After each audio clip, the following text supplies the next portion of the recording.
What's going on, y'all? Welcome to Breaking Mediocrity. I'm DA Bourne, and I just wanted to talk about, first of all, like, share, and subscribe. Even if you cut this video off early, press the like button. I greatly appreciate it, and subscribe to Breaking Mediocrity, especially if you like the stuff that I've been talking about. Okay, so all right, so I knew that Sunday morning, this past Sunday, you're gonna have some preachers that were gonna talk about Kamala Harris possibly running for president, and because literally the announcement was pretty much after Sunday services the previous Sunday, so they had 6 days to ponder what was,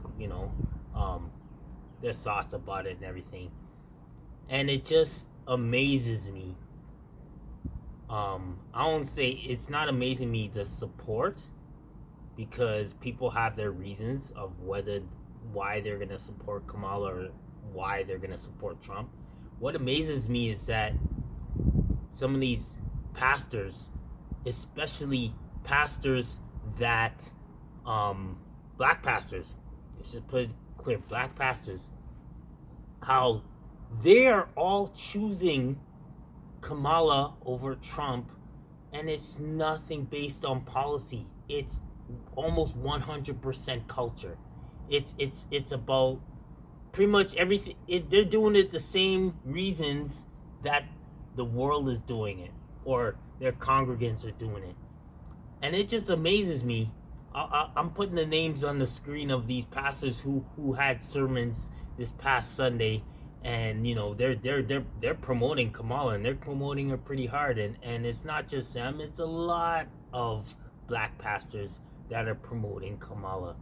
All right, and it's almost 100% culture, because when it comes down to policies and when it comes down to Christian ethics and all that stuff, what does Kamala have to offer that Christians will benefit from? And it's not so much Kamala itself, it's the system. It's the Democrat system.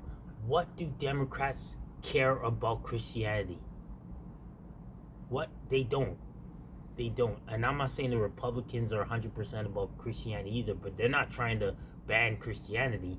Democrats won't tell you they're trying to ban Christianity. They want the Christians to vote for Democrat, and then they're slowly weeding out any possibility of your Christian faith coming into action. But they still want your votes, and they're gonna do it because you're gonna get a biracial woman who's half black, half Indian, Asian, whatever, and you're gonna promote black power, black women, etc., etc. I don't even want. Look, I said in previous videos, I'll say it now. I love strong black women. I'm married to a strong black woman.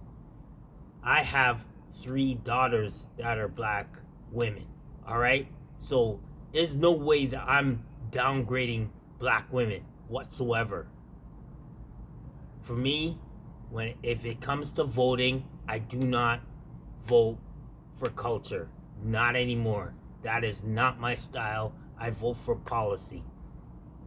Okay, so I have someone on Facebook who they put up a post, and they said, obviously they're Democrat, and they said, well, a lot of you are voting on policy. Why are you voting on policy?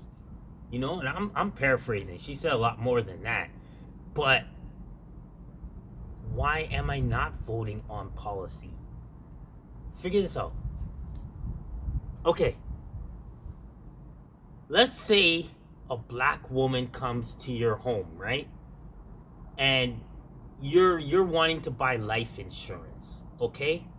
And this black woman who is an insurance agent is talking and discussing all the policies that you can get if you sign up for their insurance. And you're going through it, and you're listening, but none of the policies really, they don't have what you're looking for. They just, it just, the qualifications, not the qualifications, but the stuff that you want in life insurance, you're just not getting it. They're not giving you what you need. They're not giving you the quote that you want.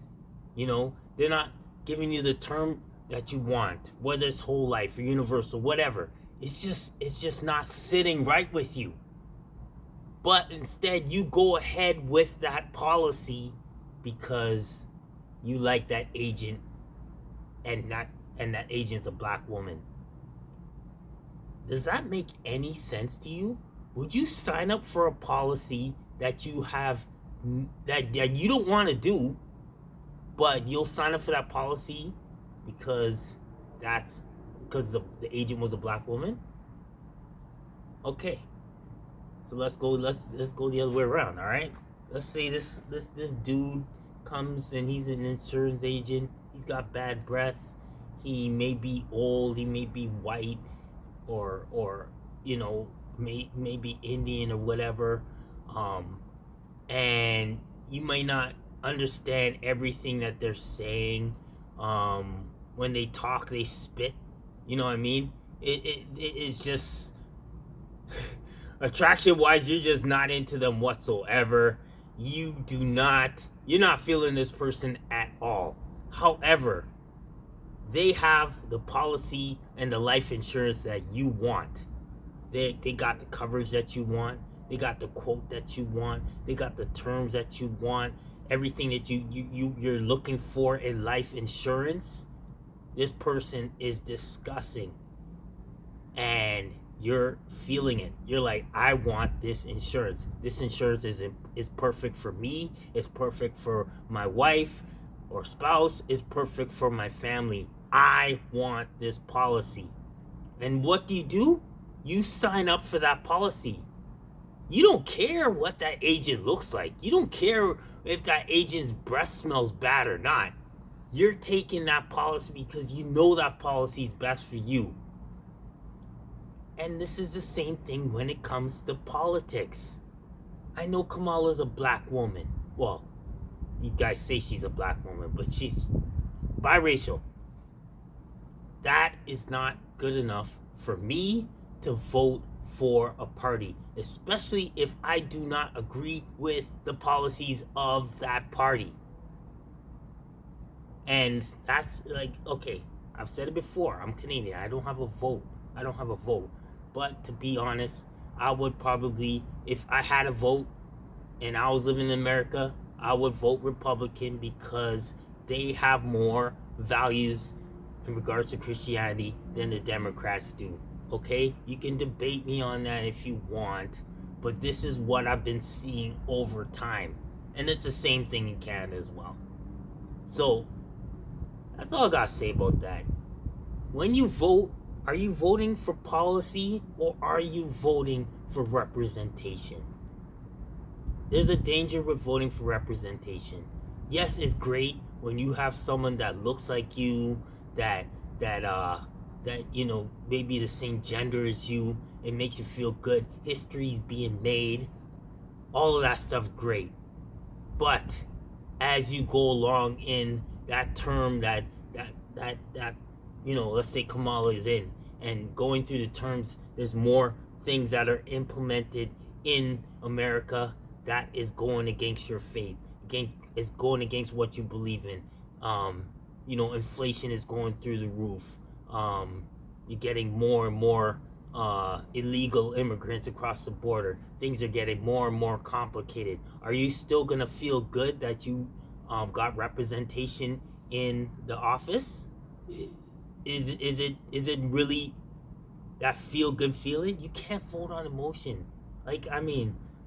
That's why I big up Anton Daniels, man, because he's talking about identity politics. You can't go on identity politics. You gotta go for policy. Because policy is what you can't look at the present moment. You gotta look at long term.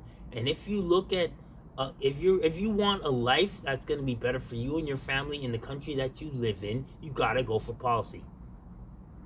Anyway, I could beat that bush all over the place, but I'm not going to, because I'm not gonna make this a super long video. Policy over representation. You know what I mean? Culture or Christ. If you're a Christian, are you picking culture or Christ? That's it. Breaking mediocrity. Like, share, and subscribe. I'll talk to you soon. Peace.